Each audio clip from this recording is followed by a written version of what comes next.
करते हैं आज की क्लास स्टार्ट। आज की क्लास में क्या है हमारा, एक तो पॉलीफेज सिस्टम करेंगे, ठीक है।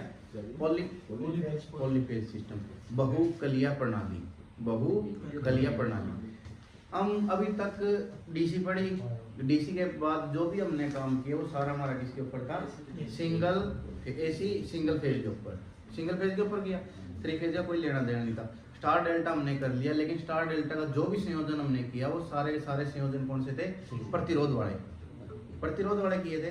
कि स्टार में अगर इतना प्रतिरोध है तो डेल्टा में जाके कितना हो जाएगा, डेल्टा में अगर इतना है तो स्टार में जाके कितना हो जाएगा, वही हिसाब रखना है, ठीक है। उसी हिसाब से करेंगे, जो हमारे दिमाग में फंडा फिट है ना, उसी फंडे को आगे लेके जाएंगे। और उससे देखो चुटकी में हो जाएगा, बहुत बहुत ज़्यादा हार्ड है ये, लेकिन तुम लोगों को समझ में पहला आ रहा है इसका 50% हिस्सा, और वहीं पर स्टार्ट करेंगे इसमें, ठीक है। बहुत ही आसान चीज़ है। सबसे पहले बताते हैं एक सिंगल फेज वाला, सिंगल फेज प्रणाली। इसमें फेज कितना है, फेज होता है इसमें एक, फेज के साथ क्या होता है इसमें दूसरा पॉइंट, न्यूट्रल, ठीक है। तो कला पूछेंगे ना, कला अंतर पूछेंगे, फेज का ही पूछा जाएगा हमेशा। किसका पूछा जाएगा, फेज का। तो इसमें ध्यान रखना है, कई बार ये पूछ लेते हैं कि सिंगल फेज प्रणाली में फेज और न्यूट्रल में कला अंतर कितना होता है, क्या बताते हैं, 90 डिग्री बताओ हम लोग, 90 बताओ। फेज कितना है, फेज है एक फेज में कलांतर शून्य है, एक फेज में कलांतर शून्य। जब फेज आ जाते हैं दो, फेज कितने आ जाते हैं, दो फेज हो गए, तब ले लेते हैं उसके अंदर हम 90 डिग्री का एंगल। ये फेज 1, ये फेज 2, ठीक है। न्यूट्रल में तो नहीं है, न्यूट्रल में कोई फेज नहीं, न्यूट्रल में फेज होगा बिल्कुल शून्य। जब फेज होंगे दो, टू फेज सिस्टम यूज करेंगे ना, तब उसके अंदर 90 डिग्री का एंगल यूज करना, सिर्फ ये याद करना। उसके बाद क्या है, 3 फेज हो, 4 फेज हो, 5 हो, 6 हो, 10 हो, 360 को फेज से डिवाइड कर दो। कितने फेज हैं, फेज नंबर 300, इसमें कितना आएगा, 360 को डिवाइड कर देंगे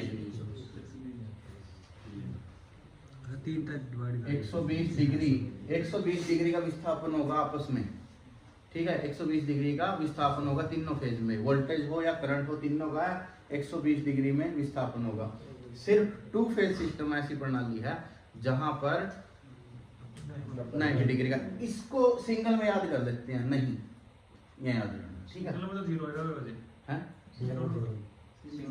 सिंगल में जीरो, यहाँ सिंगल में फेज ही एक है, 4 बड़े में 5 में बस डिवाइड कर देते हैं, नहीं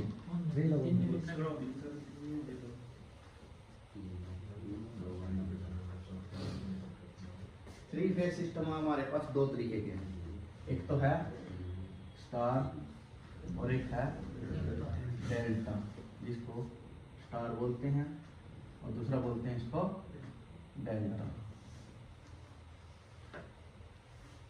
स्टार को हम ऐसे दिखाते हैं,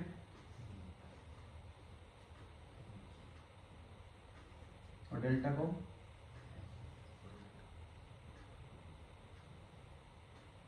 मोटा कौन है इनमें, डेल्टा बड़ा मोटा है, ठीक है। ये चीज ना समझ लियो। पतला कौन है, स्टार पतला। ये चीज हमें याद है बिल्कुल अच्छे तरीके से। इन 2 आकृति तुम्हारे पास पेश कर रहा हूँ, एक का नाम है आई, एक का नाम है वी। मेरे को सिर्फ अभी ये बताना है इन दोनों में से कौन सा आपको मोटा दिखाई दे रहा है, कौन सा पतला। वी मोटा है और आई दिमाग में है या चीज, बस फिर दोनों पार हो जाएगी। ये भी कुछ बस 10 में हम पहला स्टार्टिंग कराएंगे स्टार की, किसकी कराएंगे, स्टार में छोड़ो पहले।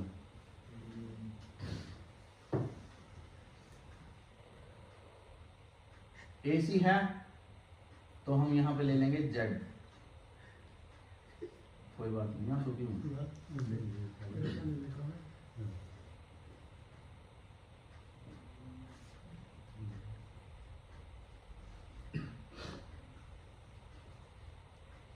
ठीक है। अभी तक कनेक्शन हम ले रहे थे ए बी सी, ठीक है।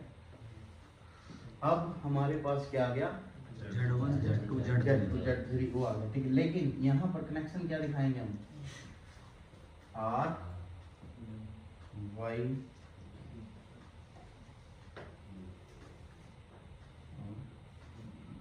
ठीक है। अब बारी आती है कि इसके अंदर है ना दो चीज होती है, एक होता है करंट, पहले करंट हम कुछ पता ही नहीं था, मुझे ये बात थी कि सिंगल फेज में इसमें इतना करंट है, इसका मैक्सिमम बताओ, इसका एवरेज बताओ, यही कर रहे थे। अब करंट भी दो तरीके के बन जाएंगे, धारा भी दो लेंगे, धारा दो, एक को बोलेंगे लाइन धारा, एक को फेज धारा, फेज धारा। वोल्टेज भी दो हो जाएंगी, एक का नाम लाइन वोल्टेज, एक का नाम फेज वोल्टेज। ठीक है, पहचानना है हमें कौन सा लाइन वोल्टेज है और कौन सा फेज वोल्टेज है। ठीक है, मैं सबसे पहले बताता हूँ, सबसे पहले आओ, पतला कौन है, स्टार या डेल्टा, और पतला कौन सा है, वोल्टेज या करंट, करंट, करंट भी पतला है, स्टार भी पतला है।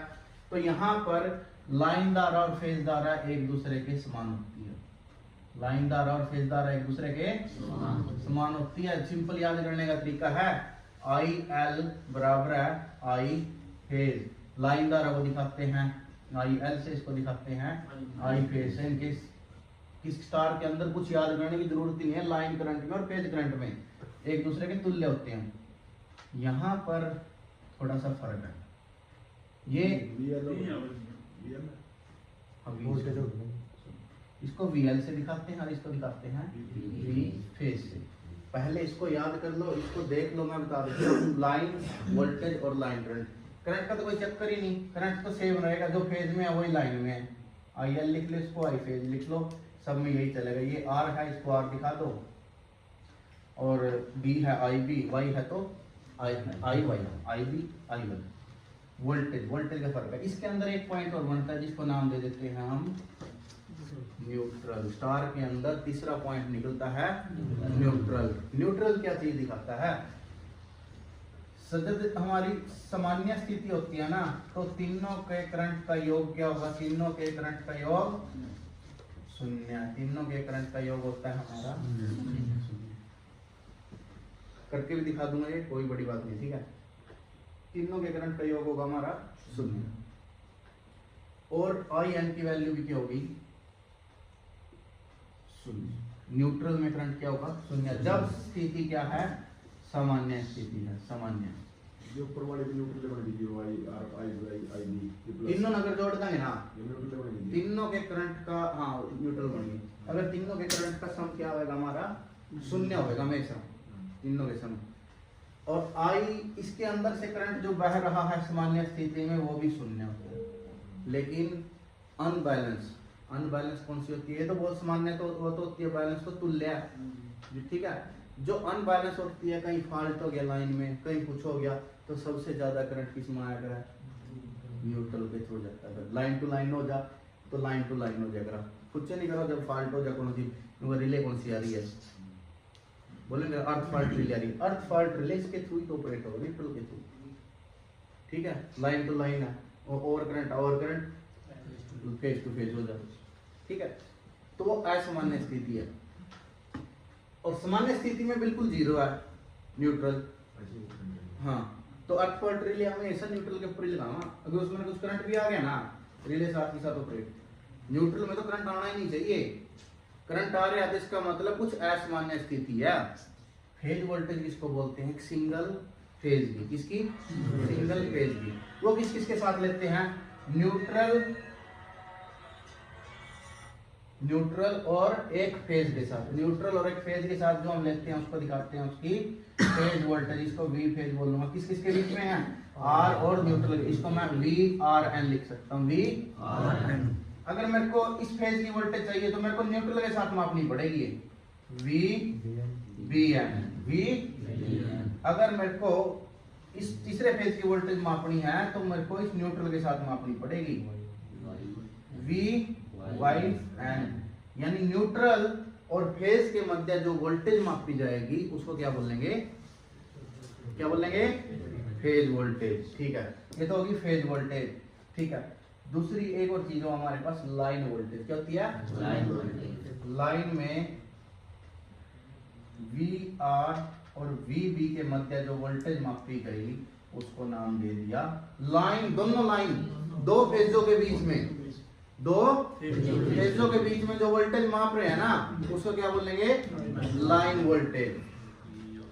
V प्रैक्टिकल में आप फेस टू फेस मापने में क्या होता है? फेज टू फेज मापने को। उसमें नोट लेना। और V B Y, और एक और हो गया ये V Y। मेरे को सिर्फ पहले आप लोग ये बताओ कि कोई भी जिसको समझ में नहीं आया, लाइन वोल्टेज और फेज वोल्टेज में अंतर क्या है? वो आर्टिकल में आपने ये फेस वोल्टेज और ठीक है? फेस टू फेस मापने या कोई दिक्कत है इसमें? किसी ने भी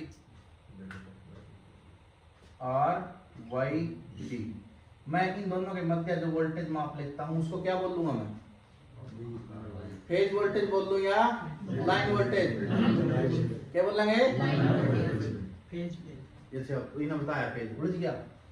फेज का मतलब सिंगल फेज, फेज का मतलब लाइन का मतलब दो लाइनों के मध्य, दो लाइन के मध्य। ठीक है, अब मेरे को ये बताओ, ये फेज वोल्टेज है लाइन, कौन सी वोल्टेज है? लाइन। Y और B के मध्य कौन सी वोल्टेज है? R और B के मध्य कौन सी वोल्टेज है? पक्की बात है? ठीक है। ट्रांसफार्मर के बाद जो अपने घरों में सप्लाई जा रही, जो अपने घरों में सप्लाई जा रही, एक ले लिया साथ में न्यूट्रल, चार तार होंगे आपका दो। ठीक है, और हमेशा कनेक्शन सबसे ज्यादा लोड किसके ऊपर होगा? सबसे ज्यादा इसके ऊपर होगा।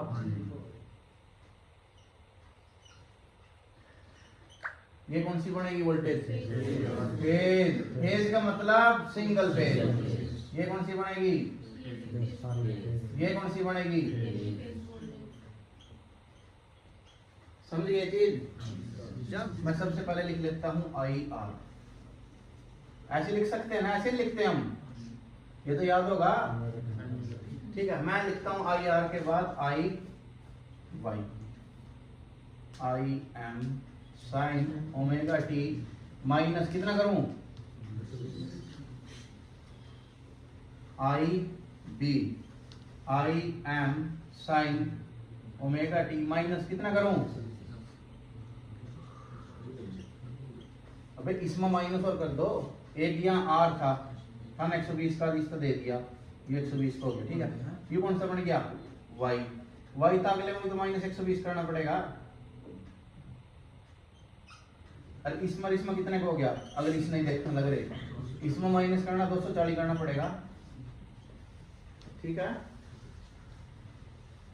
समझ में आया?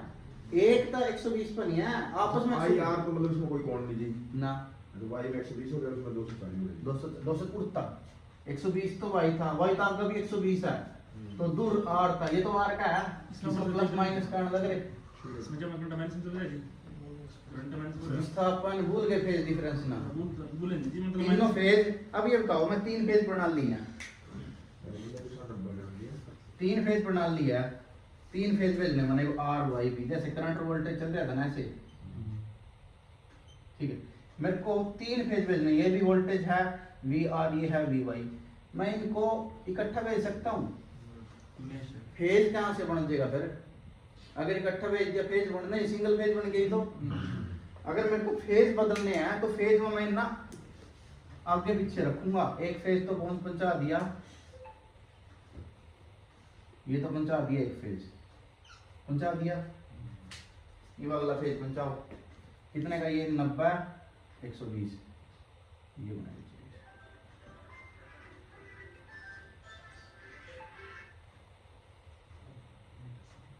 पहुंचा दिया। ठीक है,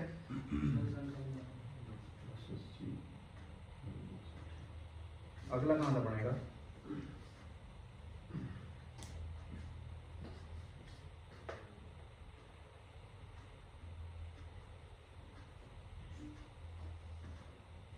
अभी न बनाओगे तो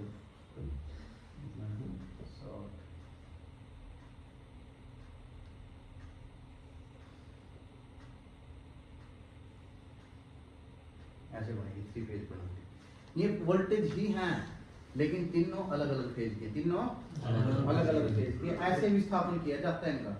ठीक है, अब पहले में देखो ये हमने पहला चला दिया आग, ये वाई है, ये है वाई फेज। अब वाई फेज कितनी डिग्री पीछे है, 120 डिग्री पीछे कर दिया। अगला ये है बी फेज, ये कितने पीछे है, 240। फिर 240 को पता है ना कैसे दिखाते हैं, इससे है ना 240 पीछे। ठीक है, जिसको हमने अपना बेस मानना वो आई आर मान लिया। ठीक है, पहला फेज तो आपस में ऐसे हैं। ठीक है, एक चीज बोल दूं, हाँ जीरो ले लो। अब एक चीज और बोले, अगर मैं इसके अंदर 360 ऐड कर दूं या 0 ऐड कर दूं, कोई फर्क पड़ेगा? कोई फर्क नहीं पड़ना, ये ऐसा ही रहेगा क्योंकि 360 0 के तुल्य ही है। इस फिर तो 360 किसी में भी ऐड कर सकते, इसमें भी ऐड कर दो, कर दिया, इसमें भी ऐड कर दो, तीनों 0 0 आ गए, कर दिया। ये कितना हो गया, 120 माइनस का प्लस का, ये कितना हो गया, प्लस का 240। रिश्ना 120 का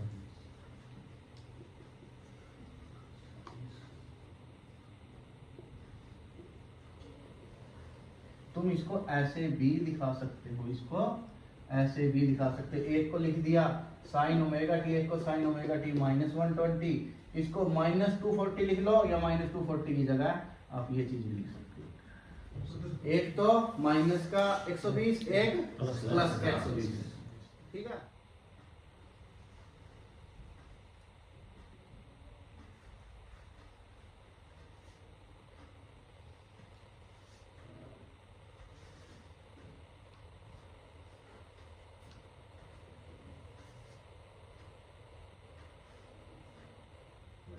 तीनों के मध्य कोण कितने का है, तीनों के मध्य 120।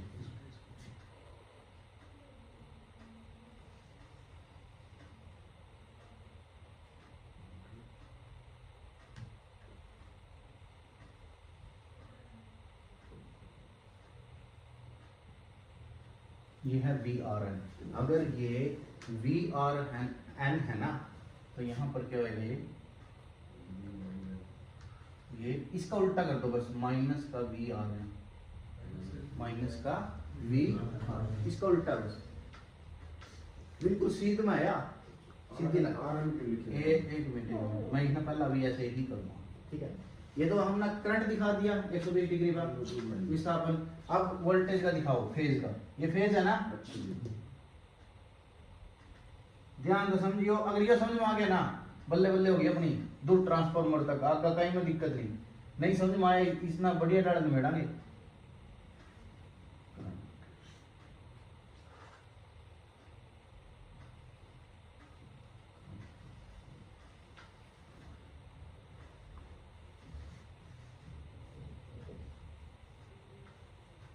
We R N, V B N, V Y N. जैसे 120 डिग्री पर करंट और 120 डिग्री पर करंट विस्थापित है, ऐसे ही वोल्टेज भी 120 डिग्री पे विस्थापित है। ठीक है, अब ये चीज देखो, इसमें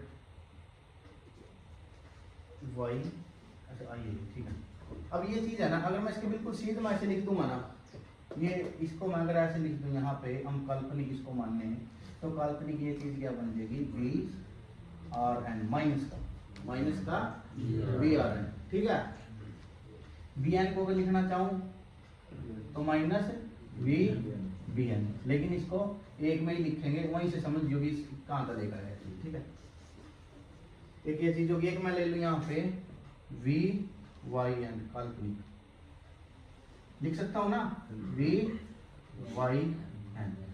ठीक है, ये कौन सी ये वोल्टेज है, दोनों कौन सी हैं, कोई दिक्कत है इसमें? ठीक है, और मैं क्या बोल रहा हूं कि वी वाई एन को मैं लिख सकता हूं माइनस का वी वाई एन, लिख सकते हैं। ठीक है, अगर यहाँ पे मैं एन आगे ले लूं, वी वाई एन, अगर मैं एन आगे ले लूं तो ये क्या बन जाएगा, ये भी इसका सिंबल ही बदल जाता है। अगर डायरेक्शन उल्टी कर दी ना, वाई एन बराबर एन वाई बन जाता है। ठीक है, इसमें उलझन की जरूरत नहीं है, अभी बिल्कुल ध्यान था मतलब देखते चले जाओ आप। मैं अपना माइंड में सारा सिस्टम और जाना नहीं चाहता। मैंने कोई चीज है, मैं इसने इन्हों लिखने लग रहा, ए से बी जा रहा है, ए से बी जा रहा है, ठीक है, मैं इसको वी ए बी लिख दूं, वी ए बी। जान लग रहा ए से बी, अगर मैं इसको दिखाऊं वी बी ए, तो मैंने इसकी डायरेक्शन क्या दिखा दी, तो यहाँ पे आपको माइनस रखना पड़ेगा अगर आप उस उल्टी लिखोगे उसको, ठीक है। ऐसे ही इसके अंदर ज्यादा उलझने की जरूरत नहीं है, इसमें बिल्कुल सिंपल बनाना है, बिल्कुल सिंपल।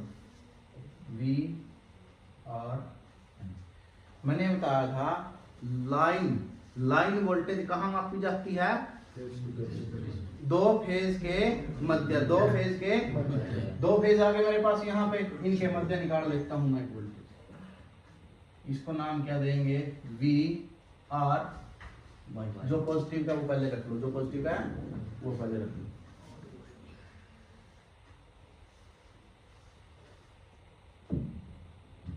ये बन जाएगा V R Y. V R Y किसका सदिश योग है, वी आर एन का और वी वाई एन का। V R Y is equal to V R N minus V Y N का सदिश योग, ठीक है। हाँ, अब इस सदिश योग को एक फार्मूला है, ठीक है, फार्मूले में भी जाना, वो मैं सिर्फ खोलने के लिए आप लोगों को बता रहा हूँ, बहुत डीप चले जाओगे। अब ये पता लगेगा √3 आएगा कहाँ से। इसका फार्मूला क्या है, वी आर वाई निकालने का फार्मूला है, सदिश योग निकालते हैं इसके। सबसे पहले तो वी आर एन का square plus V Y N का square plus 2 V R N V Y N cos 60 degree, cos 60 degree क्यों लेते हैं, हमें ये पता है आर एन में और वाई एन में कितने का फेज डिस्प्लेसमेंट है, 120 का। तो ये दोनों के मध्य आगे नहीं है, दोनों के मध्य माप रहे हैं, इसलिए कोण आधा ले लेते, ठीक है। और जब इसको करते हैं, अच्छा, वी आर एन बराबर है वी वाई एन बराबर है वी बी एन बराबर है, इसको क्या बोलते हैं सबको, इनको कौन सी वोल्टेज होती है, ये वी फेज वोल्टेज होती है। V R B V B Y V Y R, ये कौन सी है, लाइन वोल्टेज है, इसमें भी कोई दिक्कत नहीं, ठीक है। इसमें कहाँ लिखूंगा मैं, इसमें इसकी जगह मैं लाइन वोल्टेज लिख सकता हूँ आर वाई की जगह या नहीं, वी एल। इसकी जगह क्या लिख सकता हूँ, वी फेज, इसकी जगह वी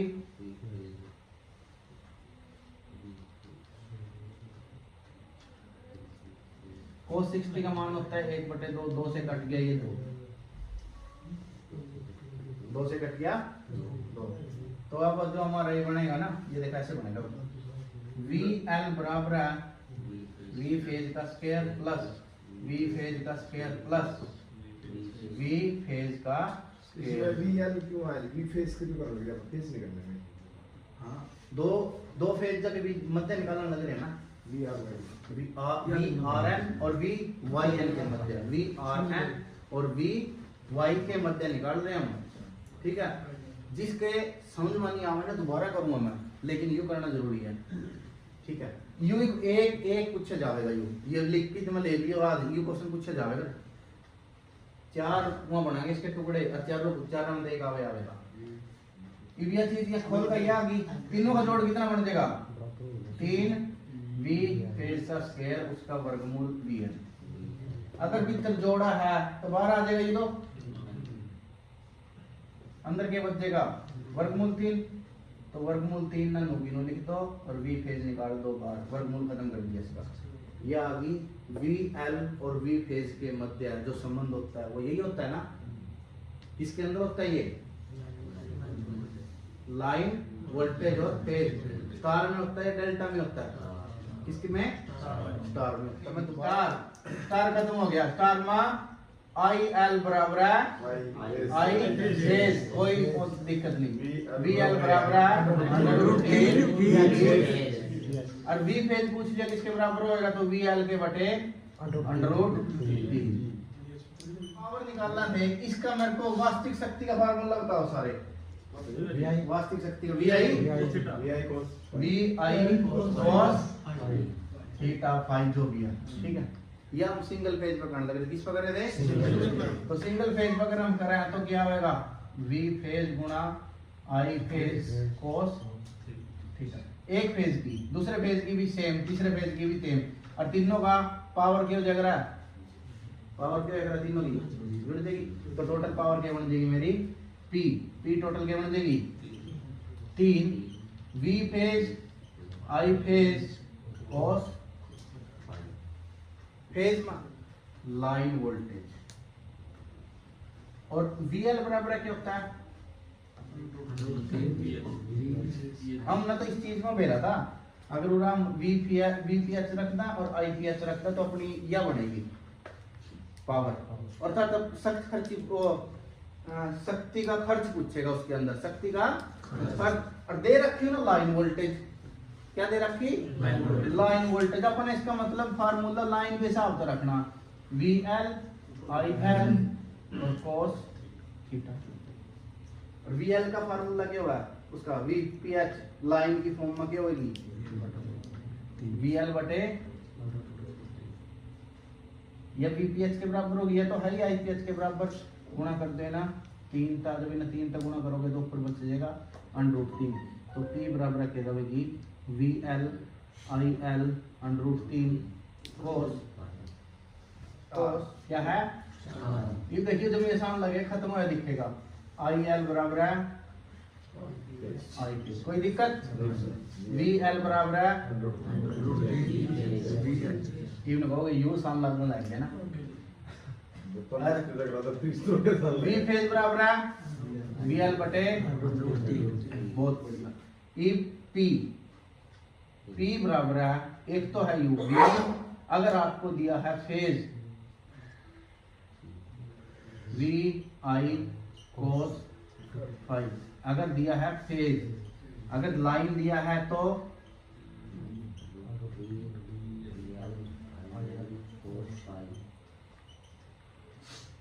U स्टार खत्म।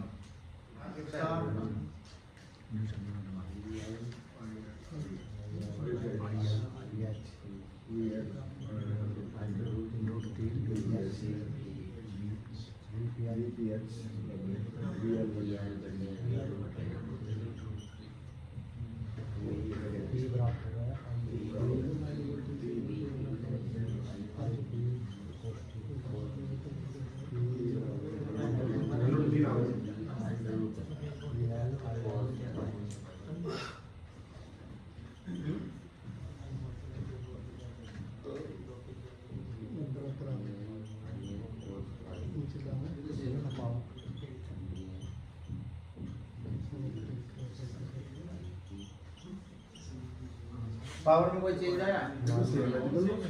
पावर में कोई चेंज आया? पावर में कोई चेंज नहीं। रोड़ा की चीज का वोल्टेज तरह डेल्टा मोटा वाले बदला, तो मोटे में किसकी चलेगी फिर? वो तो अपनी जाति के देखेगा भाई।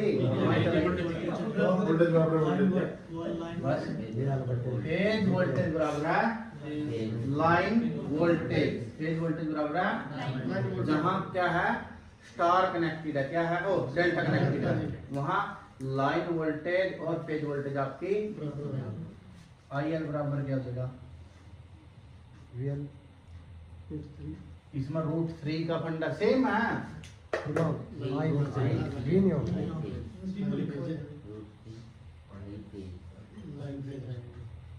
क्या दिक्कत आई? आई फेज बराबर है,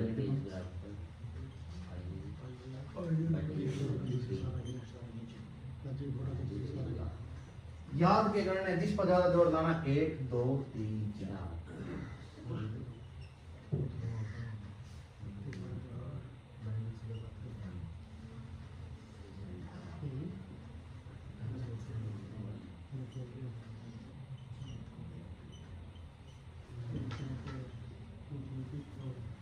वी वाई एन का मैं वो देने लग रहा आपका मैं तनु बताना कौन सा ऑप्शन ठीक है।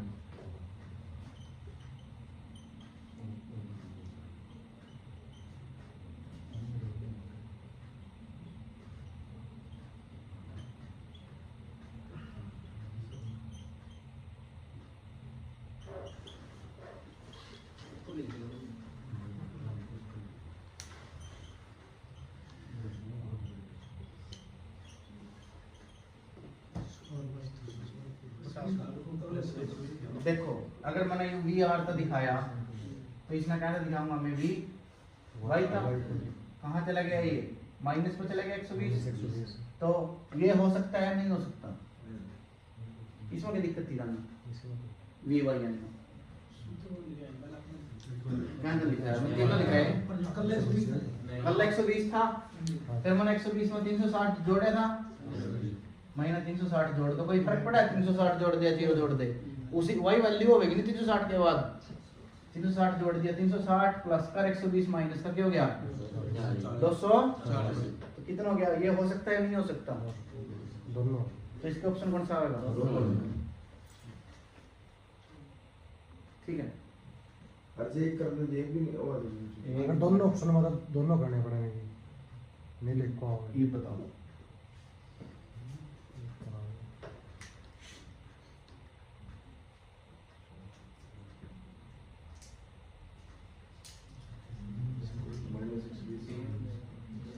वी बी ये हम बनाया के देखो 120 वाली 240 हो अच्छा जाएगा 120 माइनस का 120 हो मैंने माइनस 120 बनाया और बताओ रिंग कोड लगे बताया प्लस 120 माइनस का 240 ठीक है और वही कोई सा ही नहीं उड़ले का नहीं तो चल पड़े कितना प्लस 120 आ गया उड़ले के अंदर चल पड़े माइनस 240 आ गया है कोई से ऑप्शन प्लस का 120 माइनस का 240 नहीं है ना बस पे मारा डी है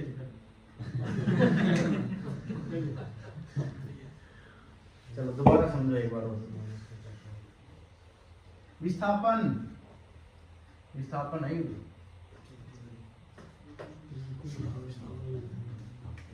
देखो 360 की वैल्यू रख कर देखनी है हैं 360 की वैल्यू रख कर देखनी है हाँ जब हम इस नंबर दिखाने लगे ना देखो वी आर या V M sine omega T और इसमें दिखाने लग रहे V M sine omega T minus 120 V M sine omega T minus 240 ठीक है तो इसको ऐसे भी दिखा सकता हूँ उर्ले के अंदर चले तो V M sine omega T plus 120 और आगे चले तो V M sine omega T plus 200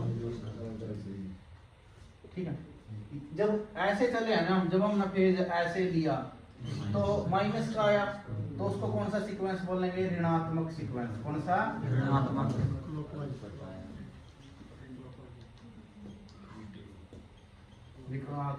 क्रम वो कौन सा क्रम है आर वाई पी ये कौन सा बन जाएगा आर वाई बी का ऋणात्मक ठीक है अगर मैं ऐसे ले लेता हूं तो वो कौन सा बनेगा धनात्मक कौन सा बनेगा और लगभग हम ऋणात्मक ही लेवा अपने इसमें ठीक है सारे सारा ऋणात्मक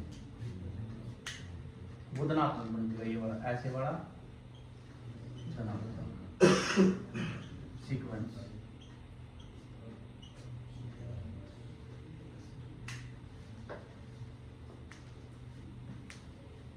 ये तो था वोल्टेज का एक मतलब करंट का बताइए उड़ते तो नहीं इसमें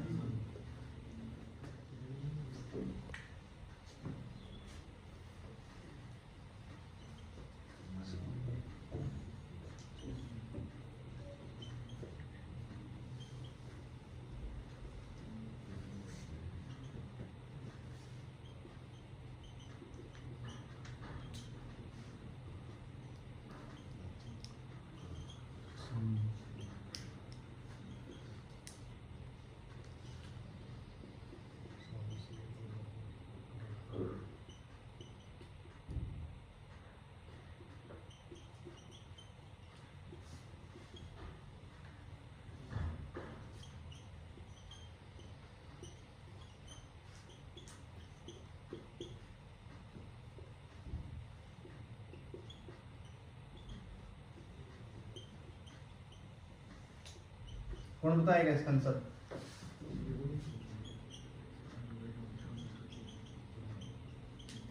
इसका आंसर बताओ, कौन बताएगा? कोई भी जिसकी इच्छा हो बताने की। क्या होया? बी। किसने बताया? तीनों फेज के करंट का योग पूछा। 0, बहुत बढ़िया। ऑप्शन बताने लगे। कनेक्शन है स्टार। कनेक्शन कौन सा है? स्टार। ध्यान से देखिए, कोई बोल लेगा नहीं।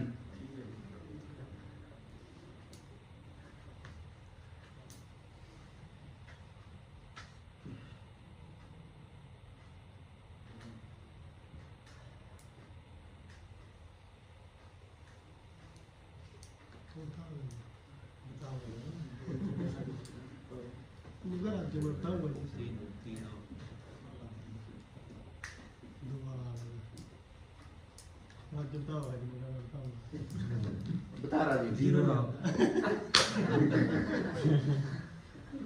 बिग पार्टी कौन सी बताओगी? ये आपका सही है। फेज, ये किसकी बात है?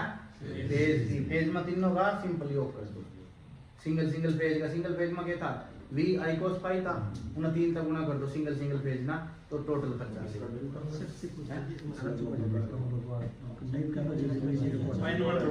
नहीं, जब तक फेज है पावर ना जीरो करंट। अच्छा, अब देखो कनेक्शन कर देता हूं मैं डेल्टा। कनेक्शन कर दिया मैंने डेल्टा। इसका उत्तर बताओ।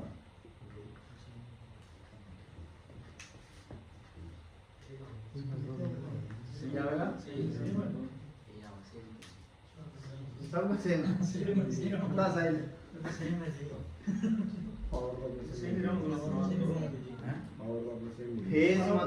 फेज में तो सेम रहा भाई। फेज में क्या रहेगी? सेम। तरली 2 लाख लिखवाई थी कुछ नहीं की हुई।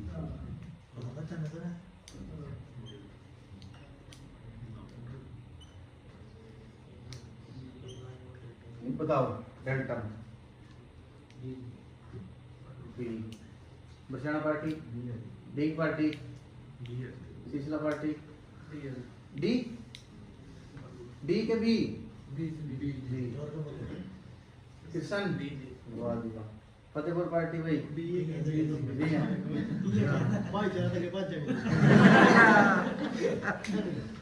G B right answer. ठीक है, एक एम्पियर था नहीं, एक ना भाग देंगे इस तक पर, एक क्या का 0 तक दे 6,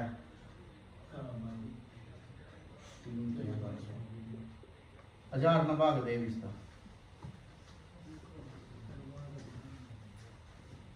1000 ना भाग दे।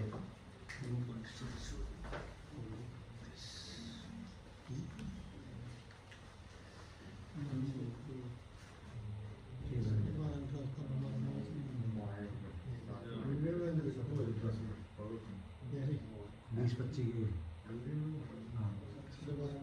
20 और 25 की हो जाएगा कैसा नहीं दूसरे की पावर ट्रांसफर। कितना आया? 17.5। यो आया 17.5, 49 हो गया। 33 kV वाले वहां 33 kV साइड 1 MVA कितना करंट लेगा? 17.5। 11 kV में देखो 1 MVA कितना लेगा? 11 kV साइड देखो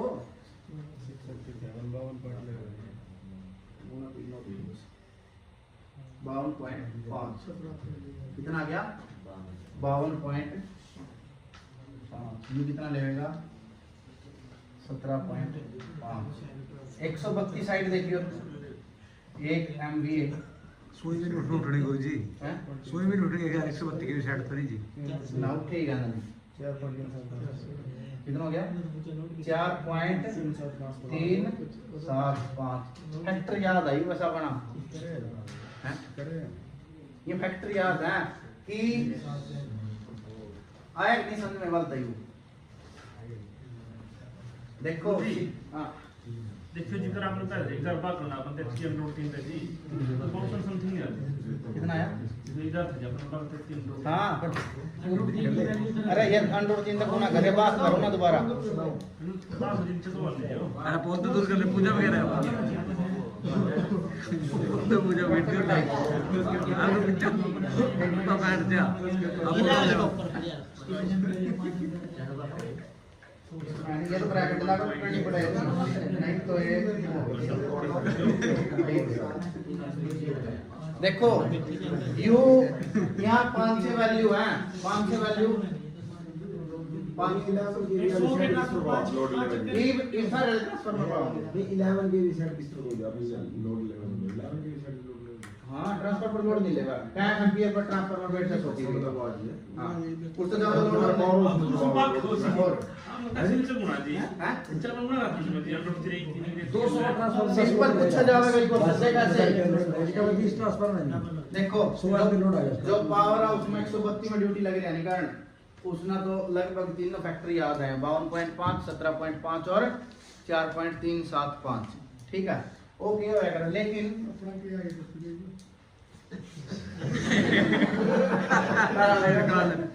17.5 आएगा देखो लेकिन हमें पता होना चाहिए 1 MVA का ट्रांसफार्मर 1 MVA का ट्रांसफार्मर 1 MVA का अगर वोल्टेज 132 kV वोल्टेज है तो कितना करंट ले सकता है कितना करंट सहन कर सकता है कितना 4.375 एम्पियर सिर्फ इतना करंट चला सकता है वो जैसे ही 4 पे 4.2 3 को पहुंच गया करंट तो लोड काटने लग जाएंगे 1 MVA का ट्रांसफार्मर 33 kV वोल्टेज पर कितना ले सकता है 17.5 एम्पियर ले सकता है बस 1 MVA का ट्रांसफार्मर 11 kV वोल्टेज पर कितना ले सकता है 52.5 एम्पियर चला सकता है अब जिस पर एक 16 MVA का ट्रांसफार्मर है ना 16 MVA का ट्रांसफार्मर है तो वो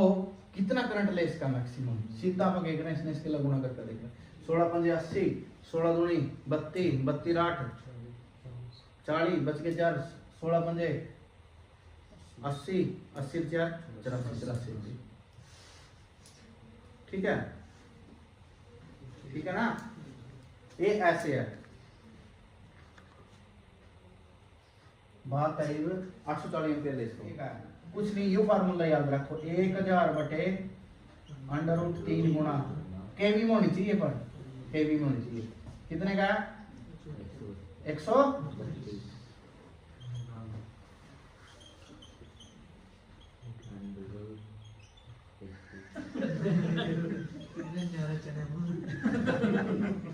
अब 70 kV साइड 1 MVA का ट्रांसफार्मर कितना लोड देता है 2.6 132 साइड 1 MVA का ट्रांसफार्मर 4.375 और 33 kV साइड